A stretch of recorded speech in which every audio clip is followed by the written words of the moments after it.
ಅವಳಿಗೆ ಇನ್ನು ಈ ಪ್ರೆಗ್ನೆಂಟ್ 7 ತಿಂಗಳು, ಅದ್ರ ಜವಾಬ್ದಾರಿ ಹೆಂಗೆ, ಅದ್ರ ನಿರ್ವಹಣೆ ಹೆಂಗೆ, ಅವಳು ಹೆಂಗೆ ಅವಳು ಹೆಂಗೆ ಇದು ಮಾಡ್ಬೇಕು, ಅವ್ರ ಬದುಕು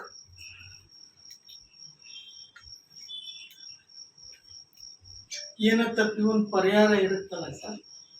ಇದು ಈ ತರ ಮಾಡೋದು ಸರಿನಾ? ನಮ್ಮಲ್ಲಿ ಏನಾಗೋಗಿದೆ ಅಂದ್ರೆ ಸಮರ್ಥನೆ ಮಾಡ್ಕೊಂಡು ಅದಕ್ಕೆ ಈ ರೀತಿನ ಇದೇನೇ ಅಂತಿಮ ಪರಿಹಾರ ಇತ್ತ, ಕಾನೂನು ಇರ್ಲಿಲ್ವಾ?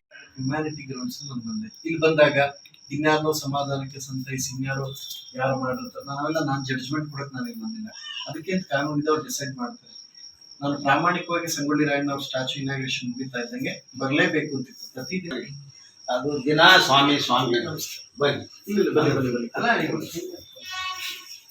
ನಮ್ಗೆ ಅದು ಬಹಳ ತೊಂದರೆ ಅದಕ್ಕೆ ನಾವು ಬಂದಿಲ್ಲ. ಹೋಗಿರೋದು ಪ್ರಾಣ, ಅದಕ್ಕೆ ಪರ್ಯಾಯವಾಗಿ ಏನೂ ಕೊಡ್ಲಿಕ್ಕಾಗಲ್ಲ. ನಾನು ಏನೇ ಕೊಟ್ಟರು ವಾಪಸ್ ನಿಮ್ಮ ಮನೇಲಿ ಕೊಡ್ಲಿಕ್ಕೆ ಆಗಲ್ಲ. ನನಗೆ ಗೊತ್ತಿದೆ ಅಂತ ನಾನು ಯಾವುದೋ ಚೇಂಬರ್ ಪ್ರತಿನಿಧಿನ ಇನ್ಯಾರೋ ಓಲೈಸಕ್ಕೋ ನನಗೆ ಬಂದಿಲ್ಲ. ನನಗೇನು ಅನ್ಸುತ್ತೆ ನಾನು ಅಷ್ಟೇ ಮಾಡೋದು.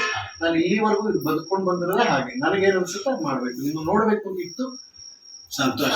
ಅವ್ರನ್ನ ನೋಡ್ಬೇಕು ಅಂತ ಇತ್ತು. ನಮ್ಮ ಪರಿಸ್ಥಿತಿ ಸ್ವಲ್ಪ ನೀವೆಲ್ಲ ಅರ್ಥ ಮಾಡಿದ್ದು ನಾವು ಗಣ್ಣೀರು ಕೈ ತೊಳಿತಾ ಇದ್ವಿ. ಹೆಂಗೆ ಜೀವನ ಮಾಡು, ಐದು ಸಣ್ಣವಳು, ಬರೀ 25 ವರ್ಷ ಸದ್ಯ ಅವಳ ಜೀವನ ಹೆಂಗ್ ಮಾಡಬೇಕು?